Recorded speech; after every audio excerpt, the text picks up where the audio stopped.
politique et c'est Alexis Poulain. Bonjour Alexis. Bonjour. Bonjour Alexis. Alors, bien, nous arrivons à l'inventaire du macronisme qui l'eût cru par Lionel Jospin. Ah oui, c'est incroyable. La politique française, il y a quand même ce truc incroyable, c'est qu'il y a les anciens présidents, les anciens responsables politiques qui sont toujours là.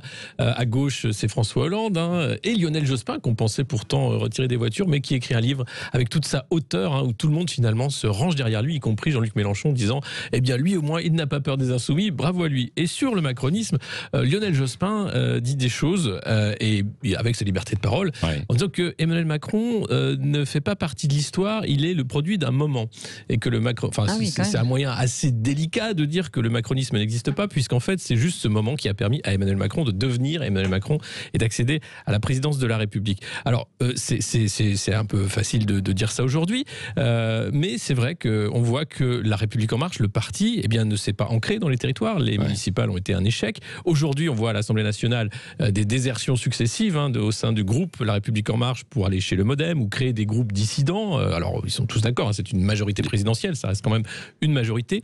Mais on voit effectivement que là où Emmanuel Macron a réussi son coup, celui de l'élection, il va peut-être échouer sur le temps long et celui de créer un vrai mouvement politique qui serait La République en marche ou ce qu'on appelle le macronisme. Et effectivement, c'est ce qui surprend et qui déçoit un petit peu en quelque sorte aussi Lionel Jospin, c'est que lui, toute sa carrière politique, il l'a battue étape après étape, alors que Emmanuel Macron a brûlé toutes ces étapes, justement. Oui, complètement. D'ailleurs, et deux choses contradictoires avec Emmanuel Macron, c'est qu'il vient effectivement du monde de la finance et puis il fait politique et très rapidement, il promet un nouveau monde.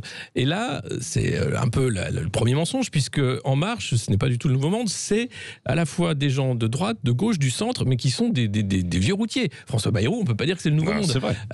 Et quelques nouvelles têtes, effectivement, à l'Assemblée nationale qui vont être la majorité d'Emmanuel Macron. Donc, il y a ce moment, en fait, où le centre créé par Emmanuel Macron, ou redynamisé par Emmanuel Macron, a pris toute la place dans la politique française. Et ce que constate Lionel Jospin, c'est que le Parti socialiste, qui avait tenté d'être ce centre de gauche, on va dire, sous François Hollande, elle a complètement échoué et qu'il n'a plus la place hégémonique qu'il avait pu avoir dans à la fois l'opposition, mais aussi la création d'un parti de gauche de gouvernement. Merci Alexis Poulain, vous reviendrez tout à l'heure pour le petit déjeuner de l'actualité à 9h moins le quart. Dans 10 minutes maintenant, Cécile, ce sera Agnès Pannier-Runacher qui sera notre invitée, c'est la secrétaire d'État à l'économie. Restez là, il est 7h26 et bon réveil.